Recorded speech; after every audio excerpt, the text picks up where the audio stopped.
Hello, welcome to this August podcast. Today I'm joined by StephenL. You might know him on the forums as Stephen on the Clickteam forums, and a guy by the name of MightyMark. So I want to welcome you two guys to the podcast today. What's up, man? I'm very happy to be here. What's up? So basically, the topic of the podcast that we want to fire off with today is basically we want to go down the route of concepts and game concepts that have been delivered in Clickteam Fusion 2.5. So not necessarily concepts that have only just been worked on or shown off on YouTube, like, hey guys, check out what I've managed to do, but then they never get around to releasing a game. Ideally, we want to talk today primarily about games that have been released, and we want to talk about the concepts that have worked and maybe some concepts that haven't worked. And one of the first things that springs to mind is Five Nights at Freddy's. You've probably heard about it for the last 3 years. I think it was 2014 when it got released. So you've probably heard about it for the last 3 years, all over the place. And yeah, but I've never actually heard a podcast on it. I've never actually seen any videos on it. I know there's videos on YouTube. There's whole communities that dedicate themselves to Five Nights at Freddy's. So I'm damn well sure that there's videos on YouTube out there where they're dissecting the game, they're talking about the game. So, but we want to talk about it from our perspective. We've been developers in Clickteam Fusion 2.5 ourselves, and how it came across. And I know that the first Five Nights at Freddy's, when it was released, kind of took the world by storm. I know we got a little bit of help from Mark Plyer on YouTube, but what I do want to discuss first with Stephen is what your initial thoughts of Five Nights at Freddy's were back in 2014 when, you know, this whole tornado kicked off. I thought the idea was revolutionary. Like, the mix of 3D and 2D was very well done. The mix of 2D and 3D was well done. I mean, MightyMark, I even talked to MightyMark literally. I think it was about 6 months before Five Nights at Freddy's was released, because Mark was going to do some 3D rigging for me on some of my objects, because I was working on a project which was also 3D. Well, it was a pseudo 3D project that was going to be developed in 2D in Fusion. Do you remember that, Mark? Yeah, I do. So the concept of Five Nights at Freddy's was unique. What what I want to try and figure out was, or is, is if it hadn't have taken off by storm, would people have just overlooked it? Would people have looked at the game and gone, pretty good game, and then overlooked it? Or do you think without the help of Mark Player, this thing would have took off anyway? I think it depends on how you look at it. I mean, if you're coming from a user of Fusion, it was very impressive and unique. But for someone that maybe didn't know about Fusion, they might not have been, impressed or struck by it right off the bat. You know, my personal opinion, I think that the reason why Five Nights at Freddy's made it as big as it did was simply marketing.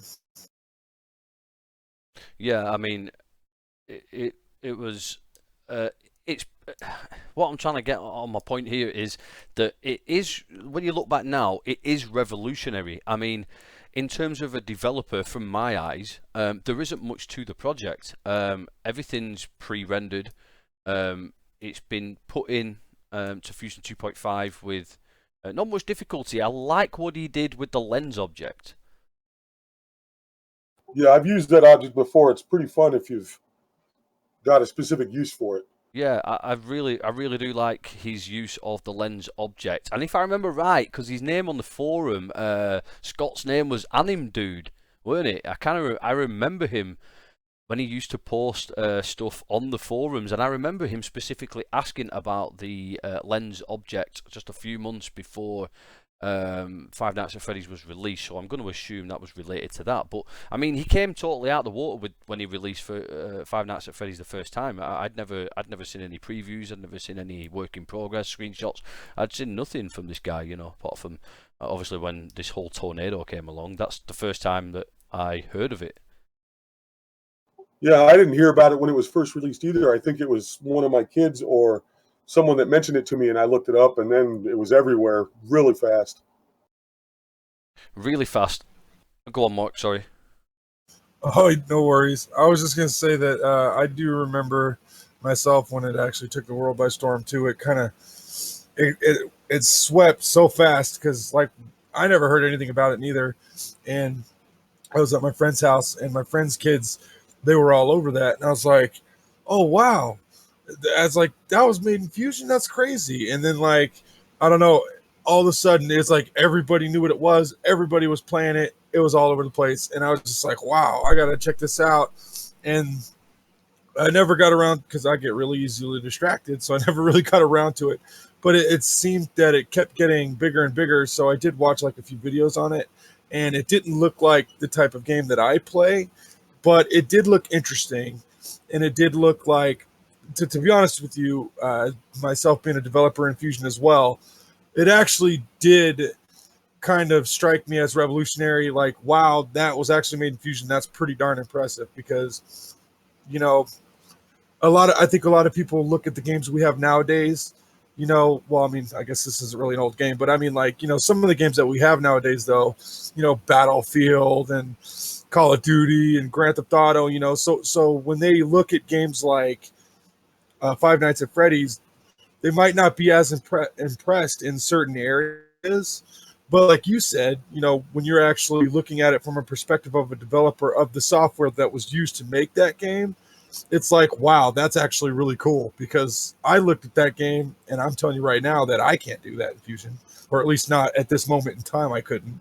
And I'd have to learn a few things, Yeah. Well, the thing that shocked me more was when you look at the simplicity of the concept, when you look at the simplicity of the game, and then you look back on some of the projects that you've worked on over the years, and you think, I mean, there's some projects, I don't know whether you've had this issue, Stephen, but there's been some projects that I've worked on, and I've got halfway through, and you just kind of give up mentally because you think, you know what, nobody's going to buy this, nobody's going to play it, everybody's going to think it's absolute crap.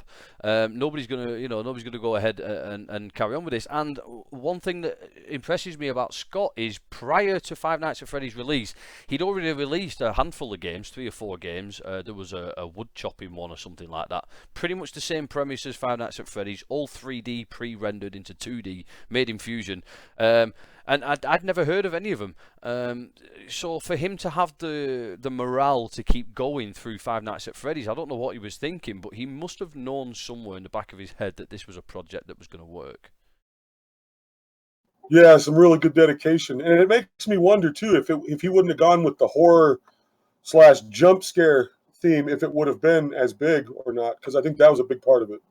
Well, I think what most Fusion developers should take away from what Scott's done here is the fact that it's not even about coming away from the concept. It's not even about the concept, really. What I'm trying to encourage people to do is see that if they are halfway through a project and they think it's crap or it's boring or it's not going to sell or nobody's going to bother with it or it's going to be a complete waste of time, I don't think that's the kind of attitude people should be taking. Because at the end of the day, a creation is a creation, whether it's, everybody's entitled to their opinion, and I'm sure there's a lot of people out there that have a bad opinion of Five Nights at Freddy's. I don't really have anything bad to say about it at all, whether it's a simple concept or an advanced or complex concept, it doesn't matter. What I'm trying to get at is there's so many people out there that ditch their projects halfway through, mostly for morale reasons, because they just don't have the motivation to complete them. And I think looking at Five Nights at Freddy's, that should be a good case of get off your ass and get it finished. Yeah, I'm a master of not finishing things. I've got a couple hundred projects that are all half done or 3/4 done, and I just lose motivation. That's so true, man. That is so true. I'm guilty of it too, but boy, Stephen is super, super guilty of that. I think Stephen was born to be like that. Yeah, true that.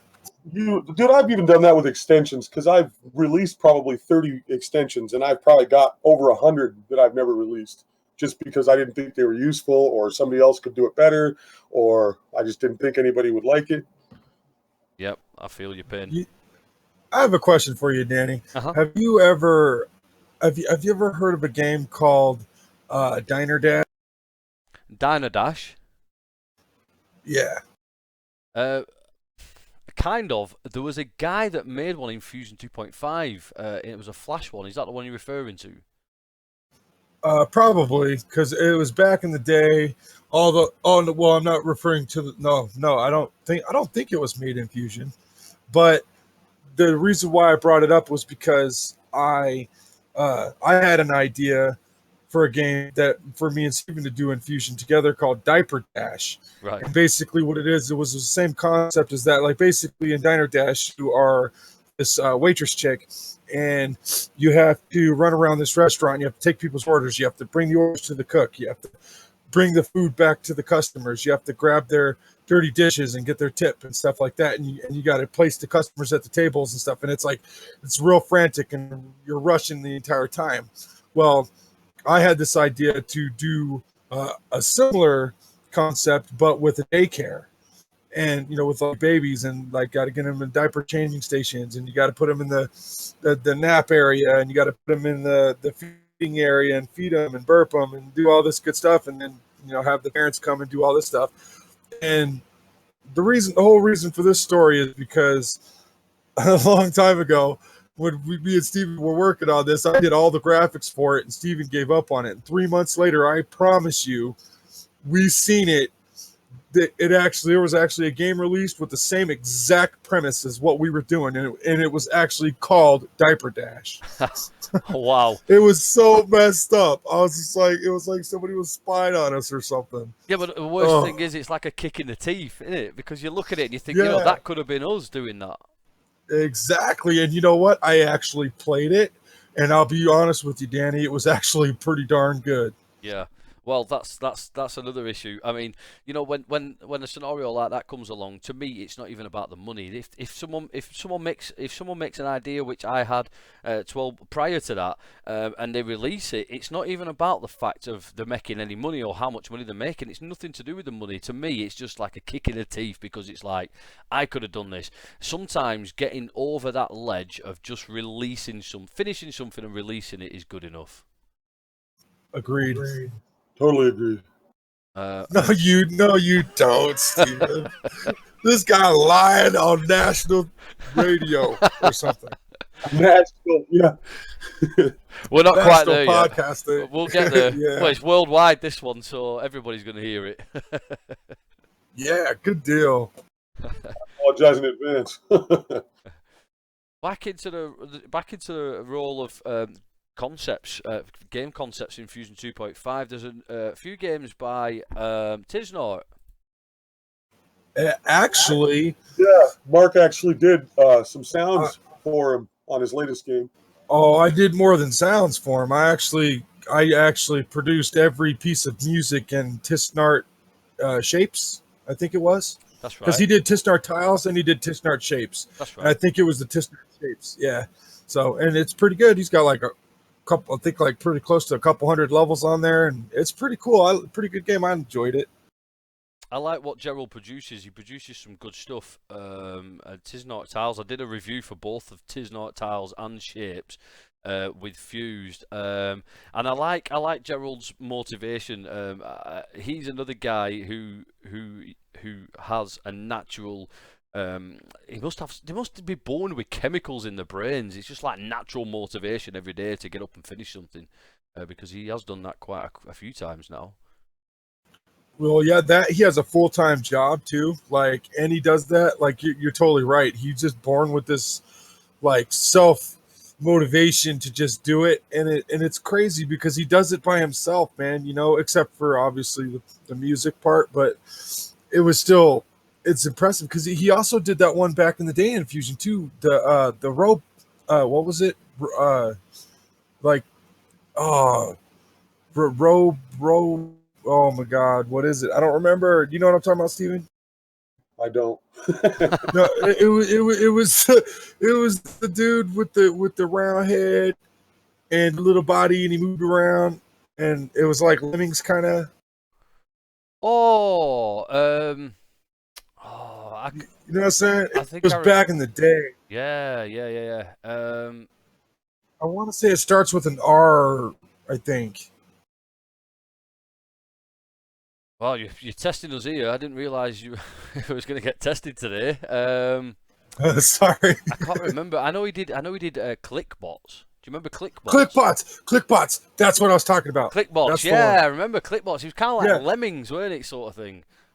Yeah. And he actually, and apparently when he made the first one, it kicked off really well, and like it was quite popular in the Clickteam community. And apparently the community was requesting a sequel, and he actually asked me to help him with the graphics on the sequel, and then it just didn't happen. Apparently, like we started working on it, but then like other things happened, and yeah, he wasn't able to continue on that project at that time. But life. It was good stuff. Life. It's usually life that happens, isn't it? That's the problem. You know, when you're working, you're juggling kids, and you're juggling a house, and then you're juggling a partner. And then you've got other family as well, and other work commitments. And a full-time job. Yeah.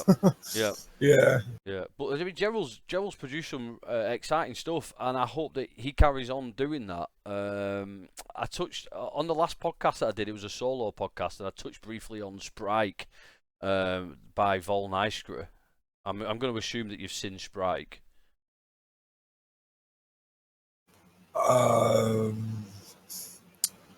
Mark, you might not have done, but Stephen, you would. You know what I'm talking about with Sprike.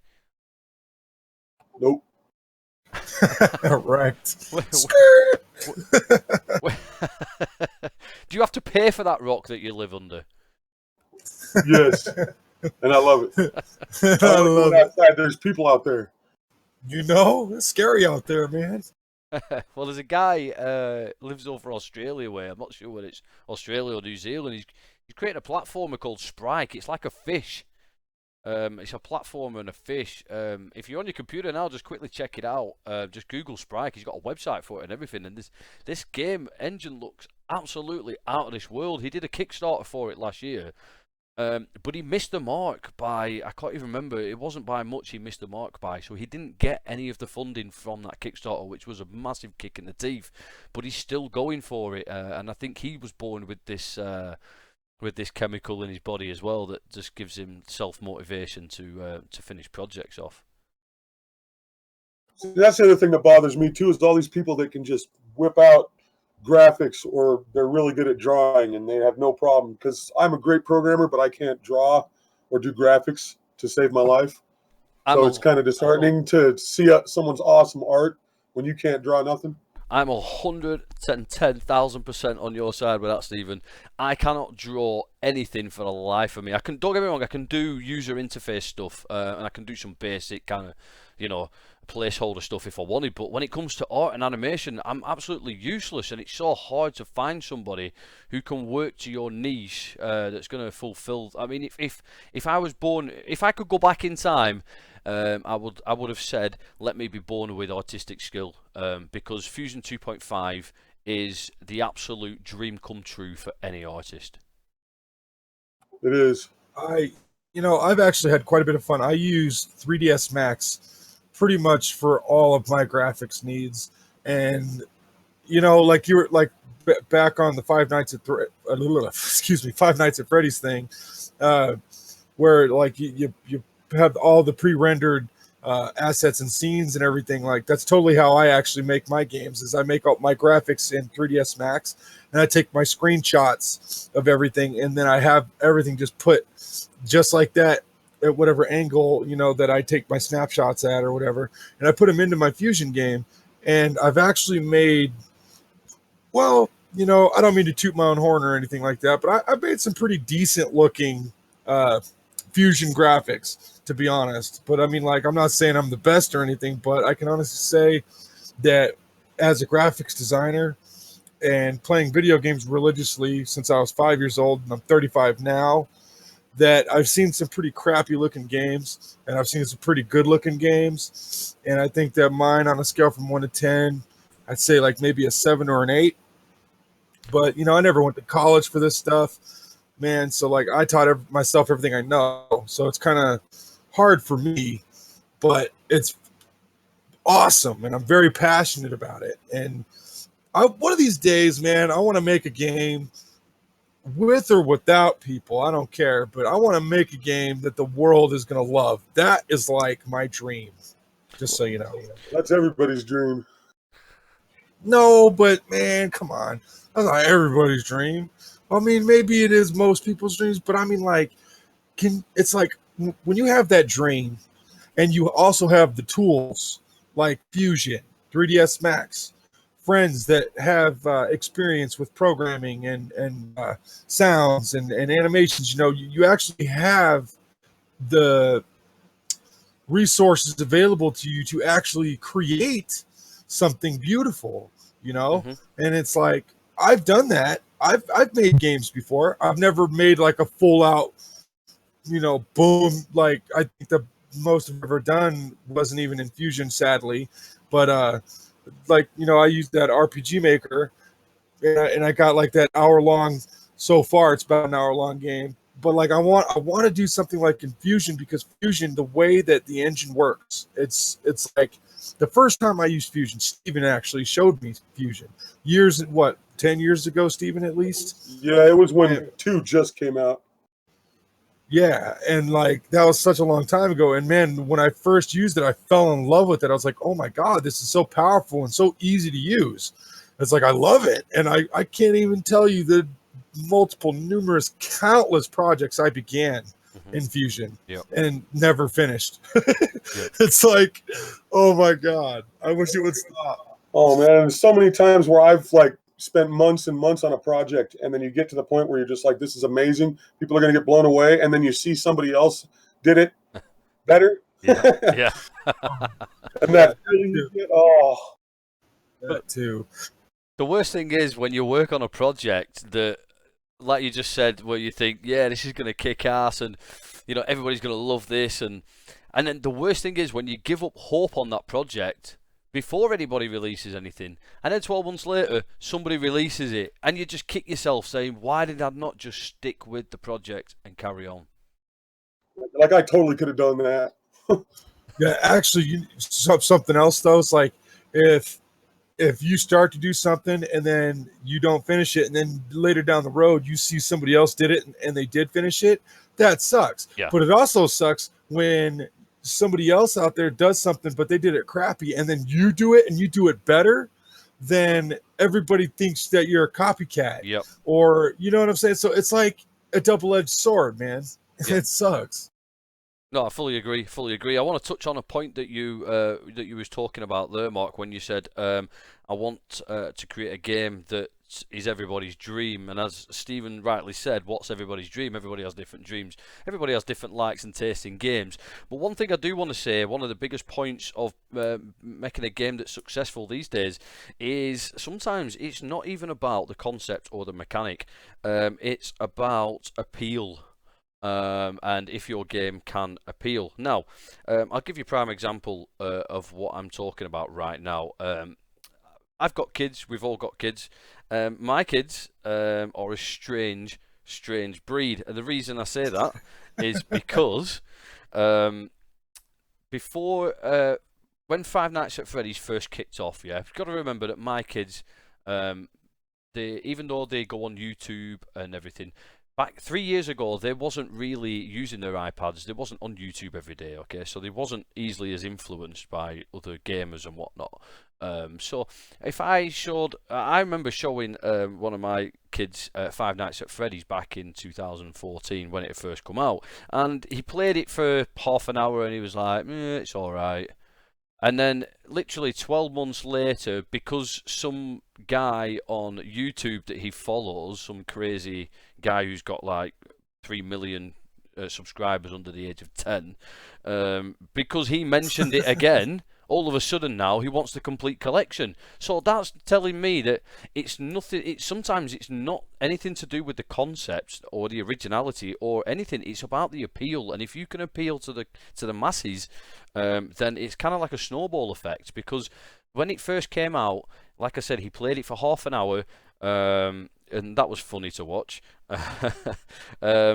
But But he played it for half an hour and he was kind of like, nah, it's all right. You know, kind of like giving it a 5 out of 10 kind of attitude. But then 12 months later, after Five Nights at Freddy's 2, 3 and 4 had come out, which he hadn't played, but he heard some guy on YouTube mention it, and he faithfully follows this guy. Just because this guy merely mentioned Five Nights at Freddy's 2 or Five Nights at Freddy's 3, all of a sudden now he's interested. Oh, I want to download them all. I want to play them all. You know, why? You wasn't interested 12 months ago when...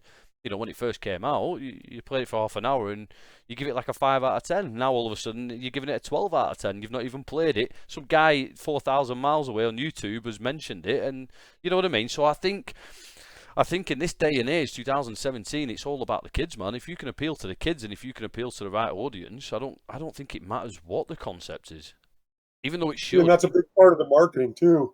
Is like, for instance, Flappy Bird, you know, very simple game, probably could be made in 5 minutes in Fusion, but 4. Yeah, girl, and then, but the amount of people that were just suddenly entranced with it so fast, you know, and that's a big thing too, is you got to get known, and it's so hard to get known now because there's millions and millions of games out there, and, you know, and when you suddenly strike it big or get lucky like Flappy Bird, I ain't gonna lie, that was luck, in my opinion. Yeah, definitely. And then everybody goes ape crazy about it. Hey, I'll be honest with you, dude. You know what? I will agree that the Flappy Bird, the fame and success that came from that was luck. But I can also, there's 2 things I want to say about that. One, I played it, dude, and you know what? I'm not gonna say that it was amazing, but I can tell you, man, it was all right and it was addicting. And secondly, I will add that I think that another one of the big reasons why that game made it as big as it did was because Nintendo was like, yo, I don't think so. And that's a big deal. When Nintendo is like standing up and they're doing some stuff like that and they got a problem, the whole world knows because it's Nintendo. Yeah. So yeah, there's that. I'm just saying. Using rip graphics anyway. I mean, dude, remember? Well, that's my point. That's why Nintendo took a stand. It was like, no, I don't think so.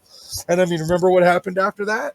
People were selling. He took it off the store, and everyone went crazy. Yeah, people were selling their phones that had that game on there for like $1,000. It was like it was like an illness. Absurd. It was like an illness. Yeah, when it got for removed. real, it was crazy, dude. Like this guy from China or wherever he's from, he made a game, like you said, it could have took 5 minutes in Fusion to make. It got that insanely big. You know, he took it off the store and people were going to the doctors for a sick note. they were Jeez.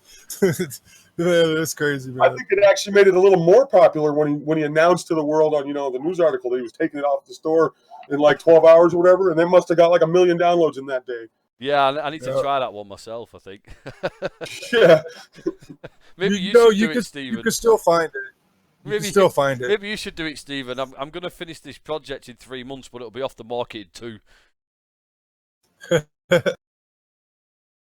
So yeah, it's all about the appeal, man. I mean, Flappy Birds is exactly the same. I know damn well if I made pretend Flappy Birds didn't exist. I know if I made a Flappy Birds type game in Fusion and I showed it to one of my kids, they'd probably play it for 10 minutes and then they'd go, yeah, it's all right. But because it's going viral all over YouTube and because all the mates are talking about it at school, all of a sudden, no, it's cool to have it. Oh, and I've got to play it. I've got to play it. Not because they like the game. And I think that's the shift in generations. I mean, I'm only 32. But I think our generation, when we was growing up, we didn't have the options that kids have today, where they have all these consoles and PCs, and they've got platforms like Steam and Origin. There was nothing like that. What did we have? A Commodore 64. We had an Atari, and then Apple II computers. Yo! But you know what though? Let me just interrupt you for a moment, Danny. Go ahead. Because the Commodore 64 went so hard. The Atari went so hard. Dude, those consoles, that's what brought video game to life, man. That's where it started. That's, you know what I'm saying? Yeah, ColecoVision and dude. I think we was lucky to have them. I think we was lucky to be in that generation where we could experience that. Now, yes. The point where I'm trying to get at with this is back then we didn't have any options like. Money was quite scarce back then. You know, my parents were working around the clock. We wasn't rich. We never had plenty of money. So one Christmas you're getting a Commodore 64 with 4 or 5 games, and then you had to save up your own pocket money for like a month to go out and buy another tape, which was a new game. You know what I mean? Yeah. Whereas kids today, they can just go on the market and the friend next door, download Flappy Bird. Yeah, all right then. Go on the iPads or the phone and just download it straight away. We didn't have them opportunities. So I think what the difference is in the generations is because back then we didn't have the chances and opportunities kids have today. If I bought a game, or if somebody give me a game, God forbid somebody should ever give me a game when I was that age, but if they give me a game, you would play it, and you would play it inside and out until you completed that game. And you kind of got attached to the game because you wanted to get attached to the game. Not because some guy 4,000 miles away talking on a video platform is talking about it. It's because you had no other choice back then. You had the games at your disposal in cassettes in front of you, or when you get to the Mega Drive or the Master System, you had them on the cartridges. You had them games. That was your arsenal. That was it for entertainment. So you had to play like Alex the Kid on the Master System and Sonic. Alex Kidd, yes. Yeah, it was so awesome. Yeah. So when you sat there in 1993 or 94, whenever it is, well 92, I think you can go as far back as, and you sat there and you're 7 years old and you're like, what do I do today? It's raining outside. Okay, I'll play on my Master System. So you fire up Alex the Kid and you play it all day, and you do that because you chose to do that, and that's what I'm trying to get at with my point. I don't know whether I've gone off on a few notes there, but you played the game because you wanted to play it, not because your mate next door or some guy 4,000 miles away you don't even know is talking about it. Yeah, and see, when you spent your hard-earned money and long time to save up for your game, and then you'd play the crap out of it, it meant more than just downloading a free app, and try it out, or a dozen free apps. It meant more when you were, working your butt off and getting that game and playing it in your living room as opposed to with your friends on their phone or whatnot. Yeah, I think they just have too much option right now. If they don't like that game, I'll uninstall it. I'll install another. I mean, the amount of free platforms out there, you can get free games on Steam, Origin, app stores, so they can literally siphon through 52,000 games in a day if they wanted to. Yeah, and there's so much now. You can literally find anything or at least a clone of it for free. Yeah. So it's it's ridiculous. So I think that's another reason why the market is so hard to conquer, regardless of what the concept is because there is so much content out there, so many game concepts, so many games, so many free games out there that it's so hard to rise above. You've literally got to rely on that social angle. You've got to. Someone like Markiplier has to come along and play your game for it to go viral. That's the only way I can actually see, without a publisher and without spending X amount of dollars or pounds on marketing. That's the only viable way, really, at this moment, sadly to say, that I can see anybody making anything of their project. It is. It's kind of depressing because, two people could make the exact same amazing game, and one guy could have thousands of dollars on marketing or get lucky with a YouTuber and he makes it, and the other guy just gets buried in the 10 million free apps. Agree. And nobody ever finds it. Agree. And there's so many out there. Go on, Mark. Yeah, I had a question for you, Danny. I'm not going to ask Steven because I already know the answer for Steven But there's a game that blew my mind, and off topic because it wasn't made in Fusion, but it was really cool because the concept of the game was making games. It's called Video Game Developer Tycoon. You ever heard of it? I have, yeah. Dude, that was two dudes. That was two brothers that made that game. And that game, that game's epic. I love it. Well, I'm going to go off the back of something there because you've said that. The game you're talking about, I haven't played. But again, what we were talking about earlier, I know the concept where they took that off, and it was a game by a Japanese company called Kairosoft, and they created a game called Game Dev Story. Really? Have you heard of it? I have not. I might have to check that out. Check it I out. never heard of it either. Yeah, it's on the Android App Store and it's on the iOS App Store. It's been out for about 8 years now, and it's like some real sweet isometric 2D pixel stuff. It's epic. But yeah, going back to what I was saying, that them guys who did the Game Dev Tycoon, or whatever it's called, they took it from that because that was the original game that created that concept. There's Green Heart Studios is the guys that made Game Dev Tycoon. Yeah, well, the original's called Game Dev Story. If you check that out, there's Oh, yeah, I'm checking it out right now, Yeah. actually. there's a couple of light versions of it, but it's one of the best games I've ever played in my entire life. I mean, for the last 8-9 years, I haven't really played many games because I don't really have time. But I've played that on both platforms, on my iPod and it's on my phone, installed on my phone now. You know, it's so addictive. Honestly, it's so addictive. It's worth the investment, definitely. But when Well, I'm looking at it.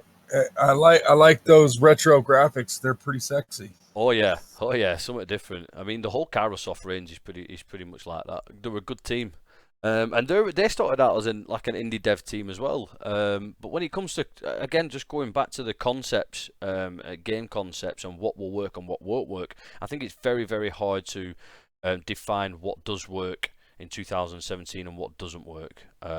I can tell you what works in 2017: drugs and nudity.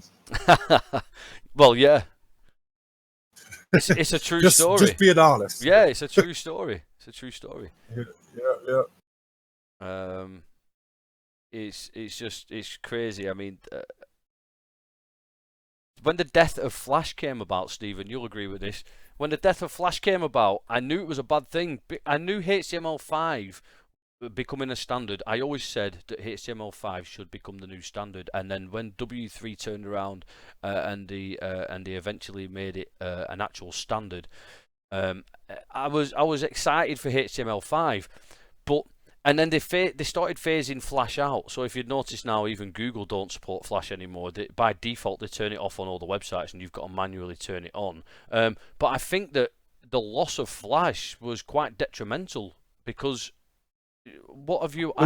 Flash was huge for playing games in your browser. That at the time, that was the only way to play a decent game in your browser. Yeah, true that. I was really bummed when Flash went out, dude. I loved that language. Oh, it was. I absolutely loved it. But I mean, HTML5. I was like, right, okay, then. Well, if HTML5 is the new standard, and Flash is going to be buried, what can you point out one single game title in the last 2 years that's been made in HTML5 that springs to mind? Because I can't think of any. No, I can't think of anything. Nothing. So you talking about like a game that came out in the last couple of years that you played in your browser? Yeah. Yeah, I can't think of anything. Oh man, I bet you. I'm probably gonna have to go with Runes of Magic because Runes of Magic is it's like a WoW clone. Or actually, it is a WoW clone, pretty much. I don't care what anybody says. It is because I played both. But anyways, yeah, that you could play. You can like install it and play it on your computer or whatever. But like about 3 or 4 years ago, they did actually create Runes of Magic that you can play in your browser, and that means it's still up and running. I would imagine that it actually plays pretty well too, to be honest. And the graphics aren't too shabby, so I'd imagine that's HTML5. I don't think that's Flash. So I think that's JavaScript actually. Yeah. It runs very well, and I can tell you right now, if that is Java, I've never seen a Java application run that fast for the content, because there's a lot of stuff going on in Runes with Magic, dude, a lot, and the graphics are actually fairly decent. They're probably some of the best graphics I've ever seen in an MMORPG. Well, the thing is, with Fusion, as you know, it enables you to develop games fast, prototype games fast. I did a tutorial for the Academy this morning, and it was I created an endless runner tutorial, and no word of a lie, it literally took me 12 minutes to do the whole tutorial, you know, and the way I coded the endless runner was not to have a series of pre-made platforms, not like building tops or anything like that. What I did was I created a random spawner that generated platforms at random length, given at random intervals. So you were basically just platform hopping the whole entire way, and it took me 12 minutes to develop something like that, and that was doing it in a tutorial fashion as well, you know. And it's just crazy what Fusion is capable of, and yet it just blows my mind that in 2017 we're 8 months in now, and I haven't really seen much in the community or anywhere else that's shouting out, and I don't understand why. I'm failing to understand why we're not seeing more work in progress stuff. I know I was really, when they first announced that Flash was going downhill and HTML5 was the new standard, I kind of thought, you know, maybe I agreed with it, but I figured it would take some time. I was actually surprised by how fast Flash disappeared, like really fast. Me too, actually. Yeah, I mean, it was a drop of a hat. I mean, Mozilla were never really a fan of Flash anyway, so they couldn't wait to drop support. And Chrome stopped supporting it like before it was even almost dead. They were just like, no, we're not doing it anymore. And I think that played a big part in it because a lot of people use the browsers that it just didn't do it anymore. Massive part. I mean, Apple killed it off years ago. They weren't even interested from the word go into Flash. They weren't interested at all. Well, that's probably because it was Apple. I'm just saying. Like, Yeah. I'll be real with you. Apple blows. Apple came out with the iPod, and I give them props on the iPod because you know what? The iPod was brilliant, and it still is brilliant. And if it wasn't for iPods, the touch phones probably wouldn't even exist or wouldn't be a thing. At least they wouldn't be as great as they are now, or at least they probably wouldn't be. I mean, I can't tell the future, but touch iPods were like legit. Yeah, and I agree. Yeah, and old Apple IIs. Old Apple IIs were good because, I mean, come on, the Oregon Trail, I'm just saying. But all other Apple products, garbage, including iTunes. The problem is with garbage. Apple, my gripe with Apple is the fact that, you know, if you take a full circle, you could effectively give, of smartphones, you could effectively give 50% to Apple, and you would give the remaining majority a split between Android, Windows, and maybe even BlackBerry. I don't know. I saw someone using a BlackBerry last week. I haven't seen a BlackBerry for years, but apparently it's still going and the BlackBerry service is still going. Yeah. That's awesome. Yeah, it's like the Vitalize runtime, man. Back in the day. But like, the only reason Apple didn't want to support Flash is because they were scared. They were scared. They've got this reputation as a company of, you can't hack our operating systems. Nothing can go wrong with our phones. Nothing can go wrong with our Macintoshes. Nothing can go wrong, and they didn't want. They found that Flash was a liability. However, there's there's only so much you could have done in Flash. You couldn't hack. You couldn't effectively hack someone's computer through Flash. You couldn't even access the file system or nothing. It was it was contained. Yeah, it was contained. But you know, that's the reason that they didn't want to do it. It was just weird. What's your thoughts on it, Steve? I don't know. I pretty much agree with you for the most part. In regards to earlier when we were talking about the endless runner, do you remember game Turbulent Tundra? I do. Yeah, dude, I was thinking of that. That was one of my favorite Flash games back in 2011 or 12, I think it was. Yeah. That was probably one of my favorite endless runners that I've seen in Fusion. And that was under 20 events. That was amazing. My Whoosh game that I made in Fusion was under 20 events.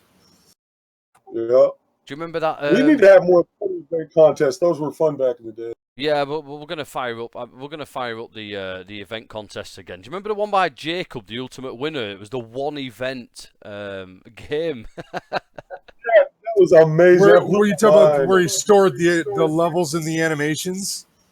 Yeah, it was brilliant. That was so wow. That boy blew my mind when he did that. Although it was funny, the reactions from people, because everyone was like, "Oh, one event, I can do this." Well, you look at that one event, and it was so hard to comprehend what was going on. Yeah, dude, it was like some serious rocket science Einstein stuff going on in that one event. Like, it was nuts. It was crazy. It was a crazy time, and that was way back. That was like 2012, wasn't it? 2011, something like that. I think even to this day, that's probably the most impressive thing I've probably seen in Fusion. Yeah, I agree. Like one event, an entire game, that's amazing. Yeah, that was pretty lit. I liked it. to make a And it actually, to be honest, it did. And it was Yeah, fun, too. and it didn't look bad either. Yeah, it was all right. It was actually all right. It was cool. Do you remember Chips Challenge? I know it used to come with Windows. It came with like Windows 3.0 and it came with Windows 95 too, I think. Chips Challenge. Yeah, like you're a dude and you gotta like run around and it's the maps were like tiles and you run around and you gotta find these like microchips. Yeah. And like basically you got to get away from the enemies and stuff, and you find these like different shoes that like allow you to swim. Didn't that come with allow you to Windows walk on 95 or 98? I think it was 95. Yeah. It came with 3.0 and it came with 95. Right. See, something like that. That brings me back. Yeah, I was back in the day. It had a Cube Basic. That was it. Back in there. But yeah, I mean, it's just crazy, and I just again, it just. You know, we could talk like this all night about different concepts and different games and stuff like that, and ways of going about things. I just think one of the biggest ways. I mean, I try and avoid social marketing if I can, because I always think to myself, if something's going to socially market itself, it will do it itself. It doesn't need my input, if that makes any sense. So I just stick to the good old-fashioned marketing of website, Twitter. I know Twitter's a form of social marketing, but what I'm saying is, you know, Twitter's a different bit of a platform, if you ask me. You know, it's much different from Facebook, but yeah, it's just, I don't know. I mean, you can think of a concept overnight and think, right, tomorrow morning I'm going to work on this concept in Fusion, and I just think there's so many people out there that have had so many unique concepts that they've given up on halfway through, and they shouldn't. And I just think it's, you know, something needs to be. But again, when it comes to game development software, again, they've also got choices when it comes to that. You know? See, if you could solve that problem, then you'd be a hero. Yeah. One day I will solve that problem and become a hero. And then, Stephen, my first superpower will be to cure you of your illness of not completing projects. That would be nice, because it's a horrible disease. It's a horrendous disease. But anyway, guys, listen, it's been good talking to you on this topic today. It's been absolutely incredible. Hopefully we can link up again real soon and cover some different topics. But it's been good to talk, and it's been organised. It went better than I expected, considering our lack of preparation. For sure. Yeah, I like doing things on a whim. Yeah, it makes things a little more interesting. Yeah, being spontaneous, man. That's what's up. Yeah. Do we want to hint about that project a little bit? Tease some people? Do we want to hint about our project and tease some people? Yeah, I think we should. How do we hint? I don't know. Without giving it all away, it's going to be kind of hard. Yeah, I should have. You could just say something big is coming. Something big is coming. Something big is coming. It's coming to the academy. It's coming to the Click Fusion Academy. Stephen's helping me out on it. But yeah, there's something really big that we're going to sort out. And hopefully we can take it to Fusion 3 as well. I reckon we'll be able to do that, won't we, Steve? Oh, we will. Fusion 3 is going to be the best thing since Betty White. Whoa. Come on now, bro. That's some pretty high standards, don't you think? Fusion 3, man. Anything can happen. Dude. It's Betty White, man. That's like the only 90-year-old woman I would totally tap. Right. I'm just saying. On that note. just saying. Betty White's awesome, dude. Come on. Cheers, guys. Listen, I really appreciate you coming on today and doing this podcast with me. Like I said, hopefully we can link up and do something else in the future, like whenever, next week, hopefully. But yeah, we have some. Me and Stephen have something up our sleeve, ready to come out for the Click Fusion Academy. Mark, it's been nice talking to you, man. Yeah, for sure, man. It's been a blast. I hope I can come back and we can do this again. Definitely. Yeah, we definitely got to do it again. Stephen, it's been a pleasure. Thanks for coming along, man. We will crack on with what we've got up our sleeve. It's not a rabbit, but it'll certainly impress quite a few people for the Academy and Clickteam Fusion 2.5. So until next time, I'll see you guys later. Later. Later, Matt. Peace.